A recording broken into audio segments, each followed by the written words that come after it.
പ്രേക്ഷക പ്രിയ പരമ്പരകൾ പുതിയ സമയമാറ്റത്തോടെ ചട്ടമ്പിപ്പാറു എല്ലാ ദിവസവും രാത്രി 7 മണിക്കും കന്യാദാനം രാത്രി 7:30. അവൻ ആന്റി ഇരന്ന് വാങ്ങിയതാണ്.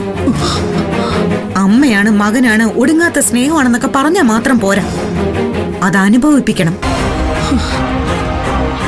പക്ഷെ നിങ്ങളുടെ പ്രവൃത്തി അങ്ങനെയല്ല. എന്നെ കൊല്ലാൻ ആ CKCയുമായി പ്ലാൻ ഉണ്ടാക്കിയവരല്ലേ നിങ്ങള്? എന്നിട്ട് ഒരു ചായ തന്ന് ഈ വീട്ടിലേക്ക് നിങ്ങളെ ക്ഷണിച്ചത് എന്റെ മര്യാദ. നിധി, മതി നിർത്ത. നോക്ക്, ക്ഷമയുടെ നെല്ലിപ്പലകയിൽ നിൽക്കിയ ഞാൻ. കൂടുതൽ വർത്തമാനം പറയാൻ നിൽക്കാതെ ഇറക്കി വിട്. ഇനി ഇവിടെ നിന്നാലേ എന്റെ നിയന്ത്രണം വിട്ടുപോകും.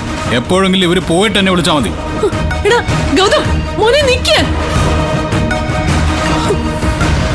ആന്റി ഇപ്പൊ പോവാൻ നോക്ക്. പെട്ടെന്നൊന്ന് നിങ്ങളോടുള്ള ദേഷ്യം ഗൗതമിന് തീരില്ല. പ്ലീസ് ഇപ്പൊ ഒന്ന് പോയിത്താ. നിനക്ക് എന്നോടുള്ള പക ഒടുങ്ങിയിട്ടില്ലെന്ന് എനിക്ക് നന്നായിട്ടറിയാം. ഗൗതമിന്റെ മനസ്സിലെ തീ കെടുന്നതിനനുസരിച്ച് ഊതി പിടിപ്പിച്ച് ആളി കത്തിച്ച് നിർത്തുന്നത് നീ തന്നെയാണെന്ന് എനിക്കറിയാം. എന്റെ മോനെ തലേണ മന്ത്രം ഓതി ഓതി കുതന്ത്രങ്ങൾ ഒപ്പിച്ച് ഈശ്വര മംഗലത്തുനിന്ന് നീ ഇറക്കിക്കൊണ്ട് വന്നു. എല്ലാം അറിഞ്ഞു വെച്ചുകൊണ്ട് ഇനി എന്റെ മുമ്പിൽ നിന്ന് അഭിനയിക്കല്ലേ ആന്റി. ഞാൻ വീണ്ടും പറയാണ്, പ്ലീസ് ഒന്ന് പോയി തരുമോ ഇവിടുന്ന്? ഇപ്പൊ ഞാൻ പോയേക്കാം.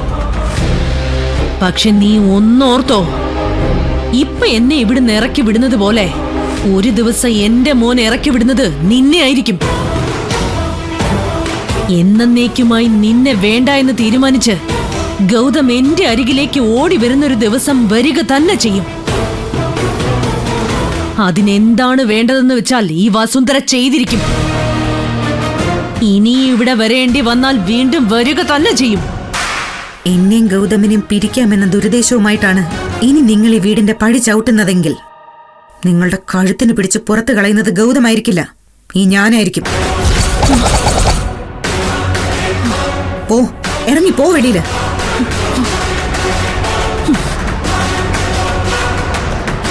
നിധി, നിന്റെ കൗണ്ട് ഡൗൺ തുടങ്ങിക്കഴിഞ്ഞു. നിന്നെയും അവനെയും 2 വഴിക്കാക്കുന്നത് എങ്ങനെയാണെന്ന് നീ കാത്തിരുന്ന് കണ്ടോ. Just wait and see.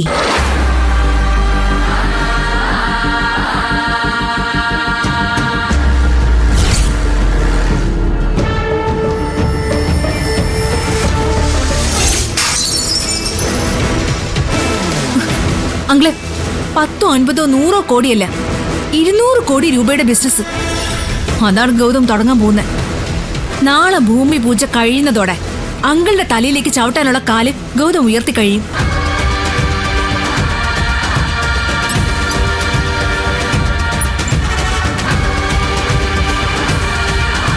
അതൊരു ചെറിയ തുടക്കം ആയിരിക്കില്ല അങ്കിളെ. പിന്നെ അങ്ങോട്ട് തൊട്ടതെല്ലാം പൊന്നാക്കിക്കൊണ്ടുള്ള ഗൗതമിന്റെ ഒരു കുതിച്ചു ചാട്ടമായിരിക്കും. പല തവണ ഞാൻ മുന്നറിയിപ്പ് നൽകിയതല്ലേ. അങ്കിള് വേണ്ട ശ്രദ്ധ അതിന് കൊടുത്തില്ല.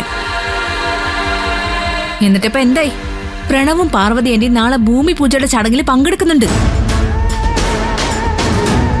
പതുക്കെ പതുക്കെ ഗൗതവും നിധി തിരികെ ഈശ്വരമംഗലത്തിന്റെ പടി കയറും. മുറിവേറ്റവനാ ഗൗതം, അപമാനിക്കപ്പെട്ടവളാ നിധി. ഇനി അവരുടെ തിരിച്ചടികള് അങ്കിളിനെ താങ്ങാൻ പറ്റുമെന്ന് തോന്നുന്നുണ്ടോ? മതി വാഴ്ത്തിപ്പാടിയത്. അവനെ അങ്ങനെ അങ്ങ് വളരാൻ വിടുമെന്ന് തോന്നുന്നുണ്ടോ ശിവാനിക്ക്? നഗരത്തിലെ കണ്ണായ സ്ഥലത്ത് നാളെ അവന്റെ ഭൂമി പൂജ അല്ലേ? നാളെ നടക്കാൻ പോകുന്ന പക്ഷേ ഭൂമി പൂജയായിരിക്കില്ല. ഗൗതമിന് വേണ്ടി ഒരു പ്രത്യേക പൂജ ഞാൻ ഒരുക്കുന്നുണ്ട്. അതുകൊണ്ട് തൃപ്തിപ്പെട്ട് ഒതുങ്ങിക്കോളും ഗൗതം. അങ്കിളെ, വല്ലതും നടക്കൂ? നടക്കും, ഡെഫിനറ്റായി നടക്കും. പക്ഷേ ഭൂമി പൂജയായിരിക്കില്ല.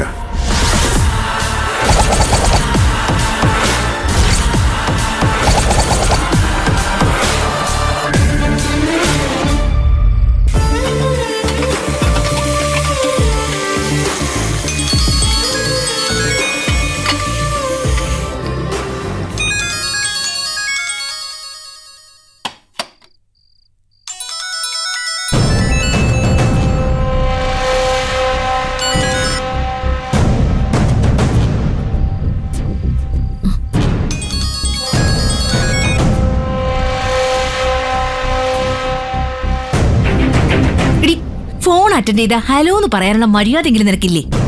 മര്യാദ കാണിക്കേണ്ടവരോട് മാത്രം കാണിച്ചാൽ മതിയെന്ന എന്റെ തീരുമാനം. ഓ, അതുകൊണ്ടായിരിക്കും എന്നെയും വസുന്ധര ആന്റിയൊന്നും ഭൂമി പൂജയ്ക്ക് വിളിക്കണ്ടാന്ന് നീ അങ്ങ് തീരുമാനിച്ചത്. ഓഹോ, അപ്പോ വിശേഷങ്ങളൊക്കെ കൃത്യമായി ചോർത്തിയെടുക്കുന്നുണ്ടല്ലേ? ഞങ്ങൾ ഭൂമി പൂജ നടത്തുമ്പോ അതിൽ പങ്കെടുക്കാൻ അർഹതയുള്ളവരെ ഞങ്ങൾ ക്ഷണിച്ചിട്ടുണ്ട്. അവര് കൃത്യസമയത്ത് തന്നെ എത്തുകയും ചെയ്യും. ഏതൊക്കെ അതിഥികള് നിങ്ങളുടെ ഭൂമി പൂജയ്ക്ക് എത്തിയാലും ആ ചടങ്ങ് അവിടെ നടന്നല്ലേ പറ്റൂ. അതിനുള്ള യോഗം നിനക്കും ഗൗതമനും ഉണ്ടെന്ന് എനിക്ക് തോന്നുന്നില്ല കൂട്ടുകാരി.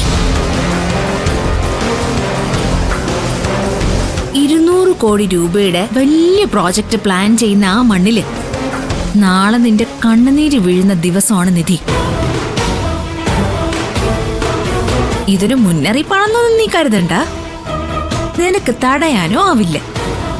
സംഭവിക്കാനുള്ളത് നാളെ അവിടെ സംഭവിച്ചിരിക്കും. നിനക്ക് എന്ത് ചെയ്യാൻ പറ്റുമെന്നാടി നീ പറയുന്നത്? വെറുതെ രാത്രിയിൽ വിളിച്ച് വീരവാദം മുഴക്കാതെ നീ പോയി കിടന്നുറങ്ങാൻ നോക്ക്. അല്ല, ഞങ്ങള് രക്ഷപ്പെടുന്നു എന്നറിയുമ്പോ നിനക്ക് ഉറങ്ങാൻ പറ്റില്ല എന്ന് എനിക്ക് നന്നായിട്ടറിയാം. വല്ല ഉറക്ക ഗുളിക ഉണ്ടെങ്കിൽ എടുത്ത് കഴിച്ചു നോക്ക്, ചിലപ്പോ ഉറങ്ങിയേക്കും. വെറുതെ വെല്ലുവിളിക്കാൻ ഇറങ്ങിയേക്കുന്നു. നിനക്കൊരിക്കലും ഗൗതമിന്റെ ഈ യാത്ര തടുക്കാനാവില്ല ശിവാനി. അതിനുള്ള കാലിബർ ഒന്നും നിനക്കില്ല എന്റെ കൂട്ടുകാരി. എന്നെ കൊണ്ട് ചിലപ്പോ ഇത്രയും വലിയൊരു പ്രോജക്റ്റിന് തടയിടാനാവില്ലായിരിക്കും. പക്ഷേ നിന്റെ ഗൗതം തന്നെ വളർത്തിയെടുത്തൊരു ശത്രു ഉണ്ടല്ലോ, സാക്ഷാൽ ശ്രീമാൻ CK ചന്ദ്രബോസ്. അയാൾ അടങ്ങിയിരിക്കുമെന്ന് നിനക്ക് തോന്നുന്നുണ്ടോ? CKC അങ്കിളിന്റെ ആളുകൾ കറക്റ്റായിട്ട് അവിടെ എത്തും. നിന്റെയൊക്കെ ആ ഭൂമി പൂജ തടയുകയും ചെയ്യും. നീയും അവനും കൂടെ നാളെ ആ മണ്ണിലിരുന്ന് കരയും. നോക്കിക്കോ. ആ, ഇനി നീ ചെല്ല്. ഉറക്ക ഗുളിക വല്ലതും ഉണ്ടെങ്കിൽ എടുത്ത് കഴിച്ചിട്ട് കിടക്ക്. ആ, അല്ലെങ്കിൽ നിനക്ക് ഉറങ്ങാൻ പറ്റില്ല. Good night.